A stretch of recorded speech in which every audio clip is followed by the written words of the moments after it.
The very first group seminar I created was called F Gratitude. I just want to be happy. And as you know, where that came from was the motivation of my husband. And what I did was look at the brain and the chemicals that create happiness.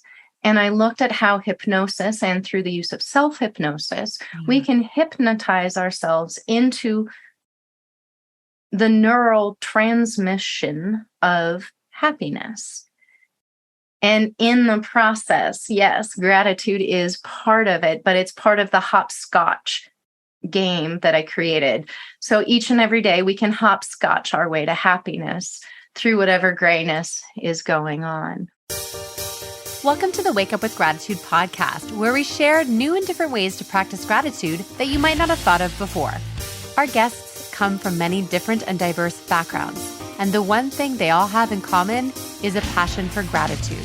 I'm Julie Boyer, a gratitude and gut health expert, and I love showing you different ways to practice gratitude that you might not have thought of before.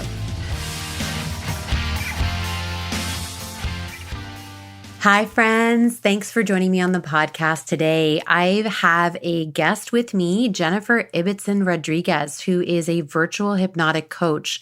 And our episode is one of the most powerful I've done in quite some time.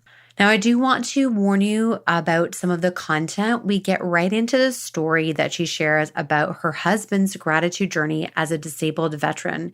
And there is talk about suicide and suicidal ideations. So if these topics are off limits for you and not something that you're comfortable listening to, you can skip forward to about the 8-minute mark and you'll still get so much from this podcast. Jennifer shows us how to bridge the gap from when we need gratitude the most to become someone who exudes gratitude every single day. I really can't wait till you hear this story. And Jen offers us a wonderful tool called Hopscotch to Happiness.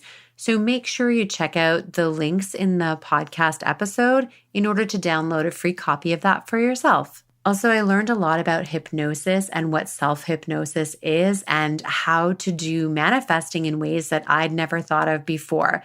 So there's new things that I learned, and I'm sure you will as well. And I'm so grateful for Jen sharing her story and her really raw, authentic self with us in today's episode. I have some really exciting news to share with you, and at the same time, I'm going to be asking for your help. So the big news is that this year, 2023, marks the 10th anniversary of my book, 30 Days of Gratitude, the gratitude program that will change your life. I took a long break this summer from the podcast, from social media, from working to recover from burnout and deal with my chronic pain. And one thing that I did every single day was writing. And I thought, what an exciting way to honor all the work I've been doing with gratitude over the past decade and to share with you so many of the other incredible guests from the podcast than to do an updated and revised edition of 30 Days of Gratitude. The working title for the new book is 30 Days of Gratitude, a guide to facing life's challenges with gratitude. And here's how you can help me. I've got a very short survey asking you a few questions about how this podcast helped you and how you're practicing gratitude. Visit wakeupwithgratitude.com/survey to complete the survey. Your input will help me as I'm putting this book together and preparing my book proposal over the next couple of months. Thank you so much for being a loyal listener of the podcast, and your feedback is very much appreciated. Hello, and welcome to the Wake Up with Gratitude podcast. I'm your host, Julie Boyer, and today I'm welcoming Jennifer Ibbotson Rodriguez, a wonderful virtual hypnotic coach all the way from Colorado. Good morning, Jen. Good morning, Julie, and thank you for having me. I am so excited to talk to you today. I have so many notes from our first few conversations, and I had to tell Jen to stop talking because I was like, I'm not recording right now, and you're just giving away you're telling me all the good stuff. I just enjoy speaking with you, Julie, I will admit. Oh, so fun. It's funny. We met through this great group that we're both part of, this authorpreneur group through Hay House, where we are both, in the midst of writing our book proposals. It's an exciting time. And I had asked in the group if there was anybody who wanted to be a guest on the podcast, and that, I'm doing this podcast about gratitude. And normally when I begin the podcast, I ask the guest to share their story. But when Jen reached out to me, the first thing she said is, my story that I have to share is actually about my husband's gratitude journey as a disabled veteran. And I thought, that sounds really interesting. I'd love to hear more about it. And when she shared the story with me, I knew that you, my listeners, would also want to hear this story first. So if you don't mind sharing, we'd love to hear this. Well, thank you, Julie. I'm very proud of my husband's progress from the start of this story to where we finish it. So I sort of want to preface it with that. But in 2017, I believe it was, we were sitting in a brand new doctor's office. And my husband, for the first time since, being blown up in Iraq, was finally admitting to a physician rather than to me his desperation in his life, his pain, his lack of wanting to live. And it was a very emotionally charged conversation, I will admit. And it still kind of chokes me up. So I was so proud of my husband because he was admitting all these things that I had been the one to have to carry for so long. And I did. I felt grateful for just a second. And the doctor took off his glasses. And he looked my husband straight in the eye. And I was like, we're going to get an answer. And the doctor just said, well, you just need to find gratitude. And my heart sank. My heart sank. I was expecting them to take my husband away and put him in a hospital and care for his suicidal ideation, for his pain and his lack of desire to live. That's what needed to happen in that moment, not to be told to find gratitude. And so we grabbed each other's hands. I grabbed my purse. We stood up and we walked out of that office. And my husband, under his breath, said, hopefully you have access to a bleep button, Julie. He said, fuck gratitude. I just want to be happy, right? Like he just wanted to be happy, wanted to not want to die. And as we were walking out of that medical facility and we got in the car and I absorbed all the information, it hit me. I had accepted my whole life hearing, it's all in your head, it's all in your head. But to hear it said to my war hero of a husband, with the amount of surgeries he had gone through to fix his back, to fix his knee, the amount of therapists he had gone through, one of which had actually killed himself while he was treating my husband for depression. The best friend who had killed himself after coming back from war, and the whole deployment blaming my husband for whatever reason. All of that was supposed to be fixed by gratitude. And I got angry. And so I was like, okay, I'm going to figure out what the bleep we know about the brain and mindset management. And I dedicated myself. The VA had already made me responsible for his well-being. I was his caregiver. I had to do it. He had given up. And that's when I became a hypnotist. And I'm fast forwarding now to this man now corrects me on my level of gratitude. This man is now grateful for everything. And it took a lot because there was a day where he was exploding about gratitude and about hearing, oh, thank you for your service. Ma. Oh, thank you for your service. Mama. From all these people making excuses why they didn't serve, making excuses for why they believed against his service. Oh, and he blew up one day. And I said, well, why don't you start a gratitude campaign? And he's like, what do you mean? And I said, well, why don't you just start writing everybody that you have ever encountered or wished you could encounter, that you could thank for their impact on you. My husband sent out roughly 2,500 thank you letters to everybody from politicians to movie stars to business people. My husband wrote personal letters and then received letters back from people like Jimmy Carter Foundation. Chris Christie handwrote him a letter and crossed out a misspelled word, so we know he did it himself, right? Like, just crazy things. The Rock sent him a thank you for thanking me picture. So he became entrenched in gratitude, and it turned around his experience. Now, yes, it opened his eyes to everything else he needed to recognize in life, right? So that's the story of gratitude for me. Wow. I feel like you took us on a journey there in like 5 minutes of absolute total desperation to complete hope and just a feeling of lightness and love by sharing that story. So thank you for sharing a story that belongs with you, but not to you. Mm. I know that's not easy to share.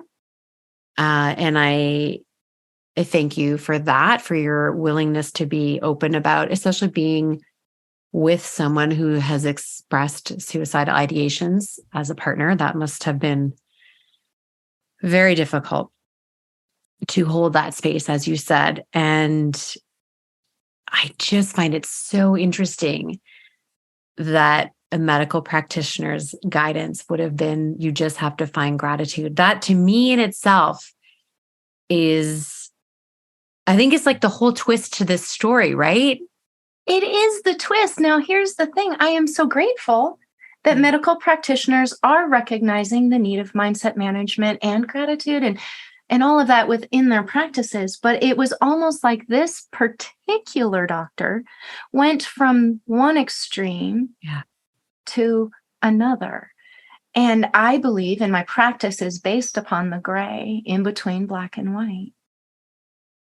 Yeah, there is that distance, that gap you mentioned about those who need the gratitude the most versus those who often show up in the public eye about gratitude and are very inspirational or aspirational.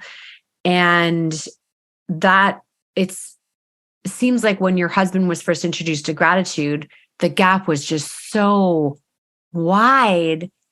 And you, I believe, are the one who found the tools to help bring that gap together. So tell us a little bit about that.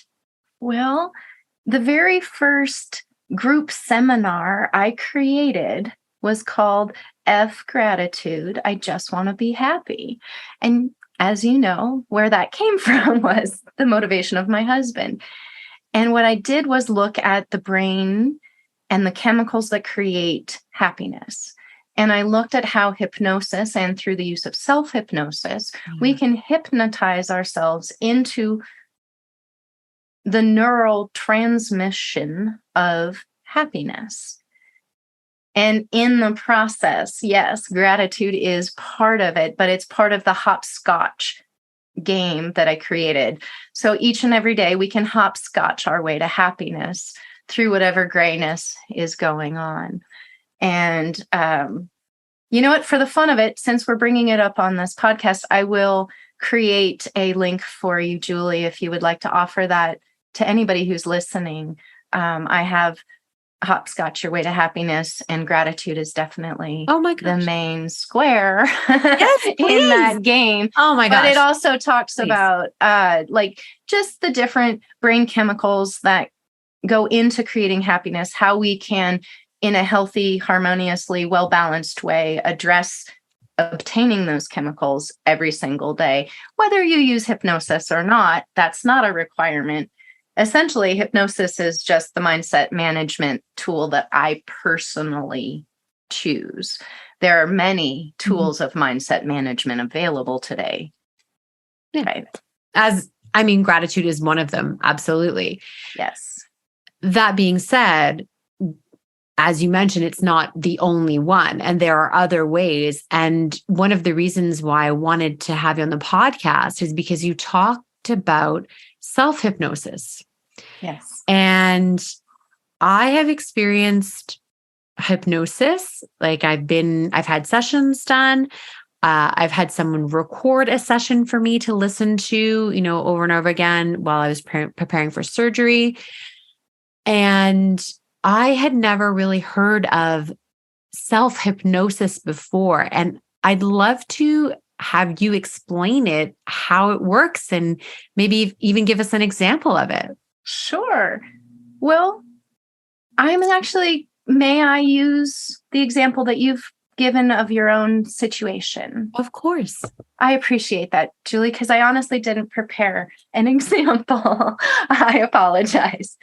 What were you telling yourself, if I may ask, and you can be as generic as you want, but what were you telling yourself about your surgery prior to receiving the session and or recording that you then listened to?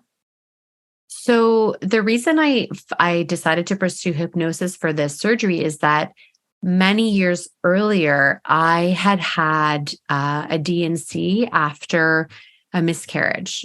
And the D&C led to an infection and a life-threatening infection that left me in a medically induced coma for a week. Oh my gosh. I almost lost my life. And I had this very real fear of going. I knew I needed this surgery it was a full hysterectomy, and it was really critical for my health that I do it. But I had been putting it off for years, knowing that what had happened before. Of what you had going in your head. Exactly. So you had a lived experience that created a belief that created a blockage. Yeah. To interrupt, may I? Yeah, no, that's right. You got it. Like just boom, boom, boom. That is such an amazing story, right? Like, so you had a lived experience, a valid lived experience that your brain then survived in a way that created a story for yourself. And that story then stopped your ability to move past it at a time where you knew you needed to. Mm-hmm. That is exactly self-hypnosis. X happened, and you told yourself something, and you held on to it, and you kept telling yourself, it became a neurofeedback loop. Okay. Even though it was based in fact, you gave yourself the suggestion that it would remain a fact forever, no matter what, or something to that extent. So the neurofeedback loop of your self-hypnotic trance about this thought process needed an interruption. It needed to be reframed. It needed to be shifted for you to do what you knew you could, knew you wanted, and knew you needed to do. Is that accurate? Yeah, exactly. Yeah, exactly. The hypnotist gave you a tool that you then accepted as fact. Right. Continued the suggestion yourself by listening to the tool, and it's like, okay, real quick, may I use the example of going to the gym and hiring a personal trainer? The personal trainer does not do the exercises for you, even if they lead you and show you how they're done. The personal trainer is not the reason that your body gets healthier, stronger, and the way that you wanted, the way that you intended, right? So a hypnotist is the personal trainer of the brain. plain and simple. Your brain is the equipment you were born with. And because nobody in society is teaching us how to properly utilize it, they're only, unfortunately, and maybe not on purpose, but they're just utilizing it, right? Yeah. Media, education, even loving parents, right? Everything is sort of setting up a societal state of hypnosis. Right.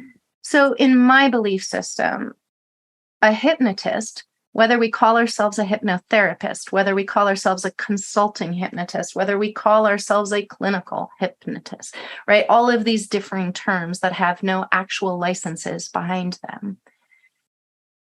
There is personal coaching at the heart of it all, empowering the truth of what is possible versus the misperceptions and limiting beliefs of the societal trance we have chosen to live in. It's so interesting the way you explain it. And I love it. It really is helpful to think of it in that way as the personal trainer for the brain, right? This tool that we have that we were born with that is malleable, right? We're not stuck with, our programs that were written in childhood, although those are obviously often the invisible ones. But it's really interesting. It's a conversation for another podcast about breaking the trance. But a lot of my work that I've been doing through my TikTok videos and my sort of poetry that I write is about the decisions I've made to no longer subscribe to what society told me that I had to do, and trying to figure out how to navigate in a way that's like opposite to all the things and messages that I thought were real. Right? Especially in our generation. Yeah. We were the generation that was not taught to acknowledge or accept that we had feelings other than, well, whatever, I accept it. I can deal with it, right? We were the feral children who raised ourselves, raised our siblings, and some of us even raised our parents, right? So all of a sudden, we're in this gap of actually being financially responsible for both parents and children. And we're kind of stuck in this mid stage of not knowing who we even are yet, right? Yeah. And so to strip away all of the misperceptions of the labels that we have heard our whole lives that never resonated and were never true, right?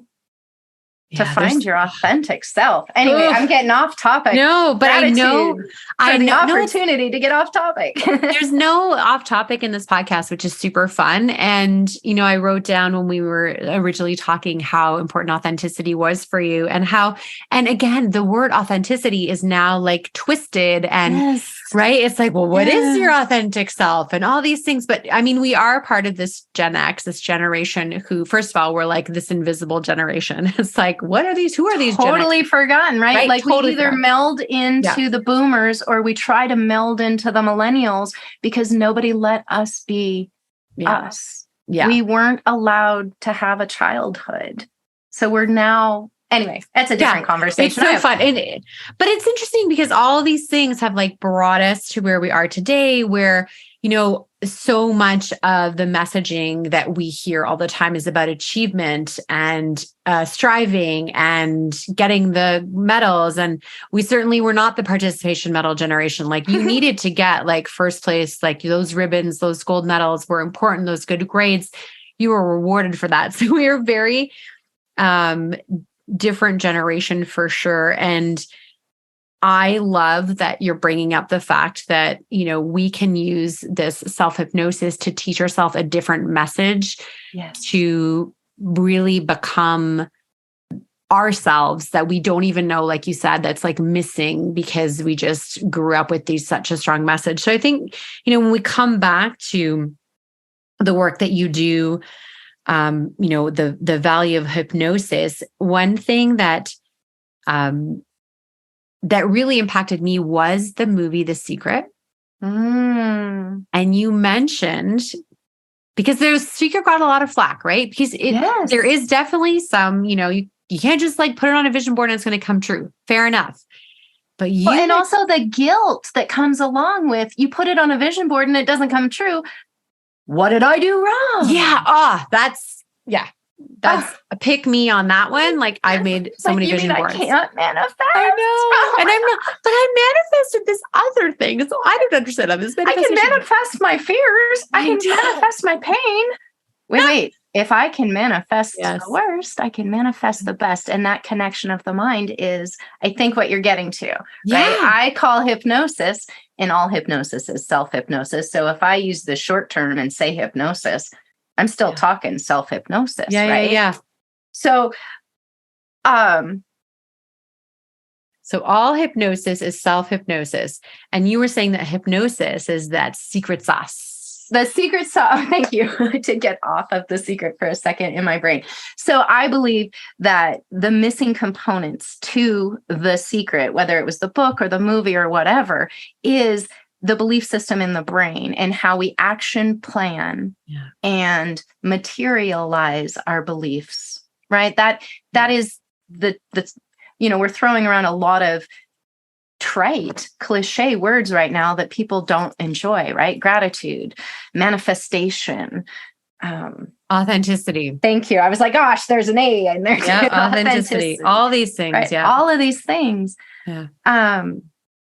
But when we get to the heart of what it really means to us, it is embedded in the subconscious. And the subconscious is the long-running tape of every lived experience. So for going back to your example, we have a lived experience that we base a belief on. We may not even recognize it because it happens, let's say, before we're 6 years old or before we're 12 years old. And it's such a strong belief that is then reinforced by, let's say, the parents around us or the society that we choose to encounter. And then we just keep manifesting it over and over. Our authentic self seems to be a failure, when in reality, it is the recording from an earlier stage that we're just still playing, right?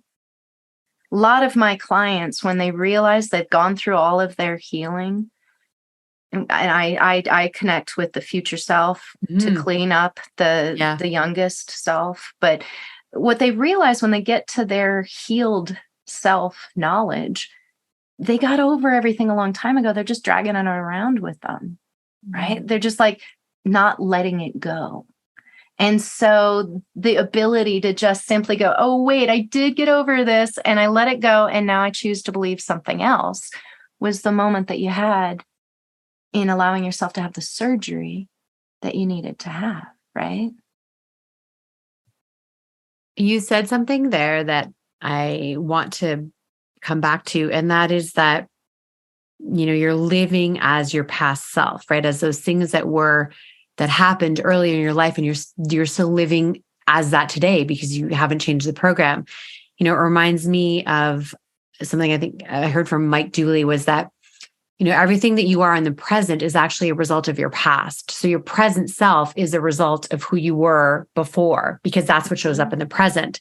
And so this is where I think your work becomes really interesting, because you mentioned your future self, and this future forward hypnotherapy sounds really interesting if we're to get away, like you said, and let go of that past and become in the present. So tell me more about this. Think about what Mike Dooley, what you just said that he said, right?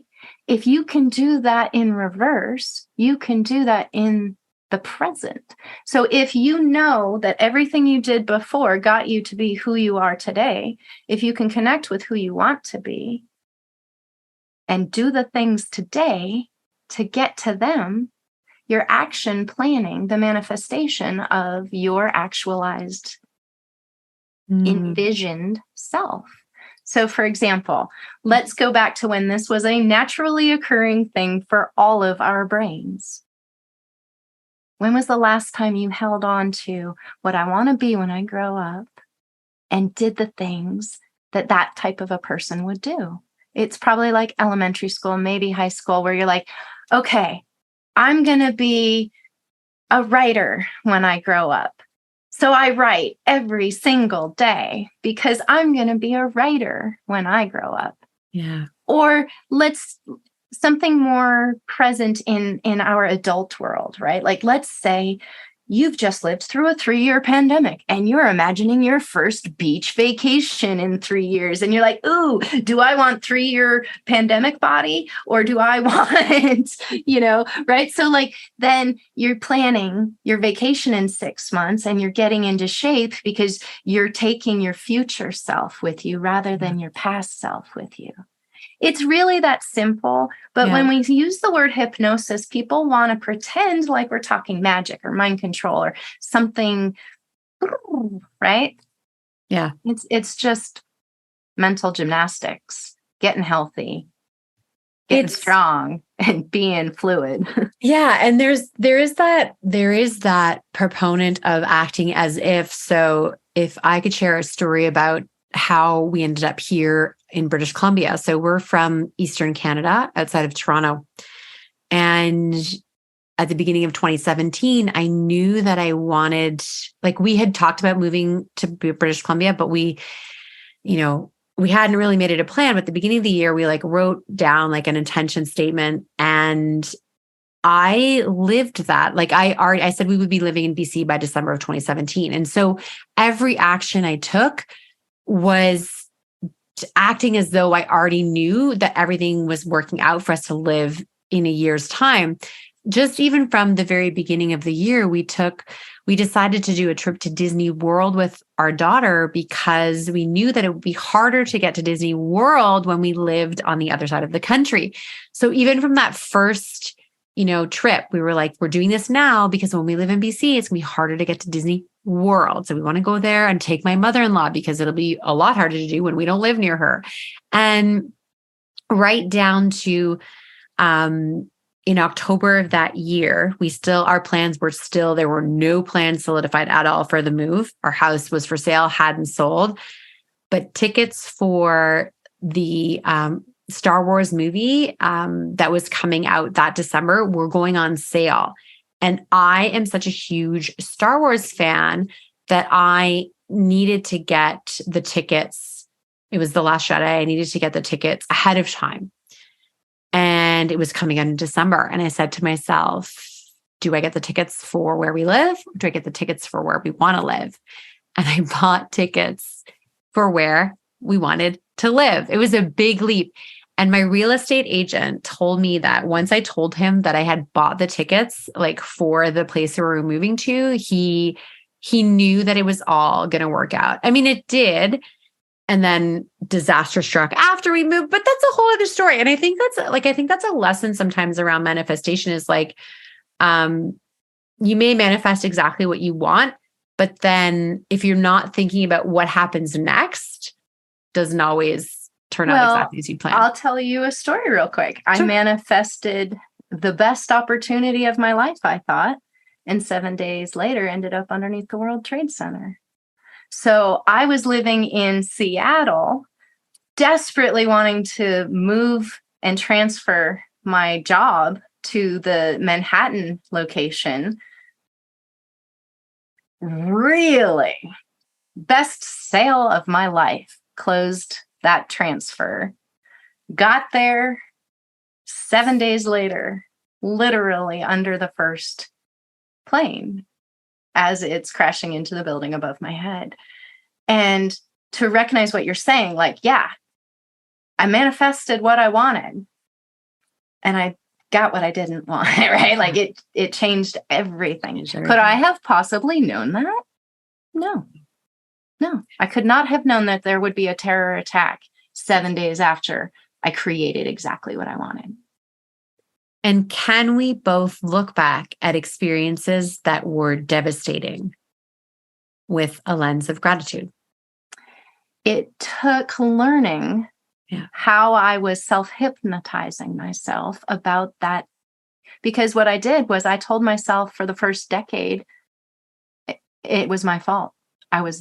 I I was so spoiled and selfish and lazy, because there's a lot of other reasons why I accidentally was underneath the building that had to do with, I didn't want to ride the express that morning. I was tired. I didn't want to stand. I wanted to sit. I wanted to read Oprah's book club rather than just getting to work right away. Like, there was a lot of lazy and selfish reasons for me to be under that tower. And so for 10 years, that was my neurofeedback loop, that it was my fault that I was there. I had made it happen. I shouldn't have been there. It was why I was sick. It was why I had everything fall apart. But would I be me of today? Would I have the level of compassion I have for those who have lived through the unlivable if I hadn't also gone through it myself? And I mean, with the environmental illness that I had to get through, and then the emotional side of getting through, and that, right. And then to take on the responsibility of a combat veteran recovering from the war that I accidentally was blaming myself for having accidentally started because of all of my selfishness, right? Like, oh, it's amazing what we can do to ourselves in our head.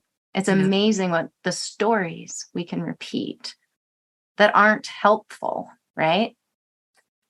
And they're not any more true than the stories we tell to create great things. Yeah. Right. And so people want to believe that, like, oh, you're telling yourself positive things. Stop lying to yourself. Well, you're telling yourself negative things. Stop lying to yourself. Right. Live in the gray. Be neutral, at least. Yeah. And that I love what you said about having often, like, it's the hardest experiences that we've been through that make us the most compassionate, empathetic human beings that we become, because we have that ability of having our lived experience allow us to connect with someone who may have had a different lived experience, but also traumatic. And there's no life without trauma. There's nobody who escapes it. And whatever it is, it's our choice, like you said, to change the tape and to live in survivor's guilt or live in gratitude and live in a world where, I mean, your husband did it, right? He was in a world of blame and hurt and pain, and gratitude was a huge part of that process. I mean, he did the work too, right? He did that. 2,500 letters. That's incredible. Yes. That work to move forward. And it's the same with the hypnosis work, right? There's work to be done. It's not, you just, like you said, it's not magic, but it does work when we tell ourselves, right, the opposite of the lies. It feels like magic. That's the confusing thing. It does. It magic like, when you tell yourself for 10, 20, 50 years that you can't do something, and then all of a sudden you realize you can. You feel magic all of a sudden. So I get why hypnosis gets a bad rap. Yeah. Yeah. So much. Listen, my friends, I know we've taken you on such a roller coaster today. We've been all over the place, talked about lots of different lived experiences that both Jen and I have had, and how, our mindset, manifestation, gratitude, all these things have helped us get through it. What I'd love for you to leave our listeners with, if this is okay, if you can think of something today, right now, are there gratitude practices that you and your husband are doing on a daily basis? You said he often reminds you about it. So what kind of things around gratitude are in your life right now? I love this question. Thank you. Because I think we get real stuck into let's just make a list of the 3 things we're super grateful for, right? But it's really stepping into the emotion of feeling grateful. That is important, right? And our practice really revolves around being present in the moment that we're in. Any time we are outside of the moment we are in, we lose the ability to maintain gratitude authentically, at least for us. Yeah. So as we ground into whatever moment we're in, we're recognizing the temperature of the room is just right. The bite of the food is so delicious. The working for the meal that we are creating together. We love cooking together. It's one of the things that we just do. And so cooking and eating together is probably where we find most of our presence and gratitude. Oh, and I love that because we can all do that. It's one of my favorite things about gratitude is it's so simple and sometimes it's so obvious and we forget about it, and you bringing it into things that you're doing together that you already love, bringing the gift of presence to your partner. That's just beautiful. What a wonderful way to practice gratitude. So as we wrap things up, tell me how people can best connect with you if they'd like to learn more about your work or an upcoming book that you've got. Where do we connect with you? Thank you. I, in a lot of social media areas, am called Hypnosis Demystified because I really, as a practicer of the art of hypnosis, I don't know how to say it. Anyway, as a hypnotist, I believe my main job is just making hypnosis more understood. So if you look up Hypnosis Demystified, you'll most likely find me. But if you'd like to go to my website, you can find me at hypnosishaven.com. So we'll make sure, as always, we'll make sure the links are easily accessible, and especially the gift that you mentioned, your hopscotch to happiness as well. Yes, I will make sure to get that to you and your listeners. Oh, amazing. So looking forward to it. Jen, just again, a huge thank you for sharing so many vulnerable parts of your story. Thank you for sharing your husband's story with us and for giving people hope. And I appreciate you. I love this perspective you've brought to hypnosis, to myself, to our listeners. And I'm just so grateful that we had this time together. Well, thank you. I as well am grateful for you for offering me this time with you. It's been fun. Awesome. Thanks so much. Enjoy your day. Thanks for sticking around till the end of the podcast. I appreciate you. If you're not already following us on your favorite app, make sure you click on the check or follow podcast so you'll be alerted every time there's a new podcast episode. If you enjoyed the episode and want to help us grow, here's some easy things that you can do. You can leave a review on your favorite app. You can share this podcast with a friend and send it directly. And you can also share through social media. Feel free to tag me on any posts in your stories and I'll repost. Thank you to Paul Tedeschini for doing the post-production audio for the podcast. And one last thing. I hope you're choosing to wake up with gratitude every single day.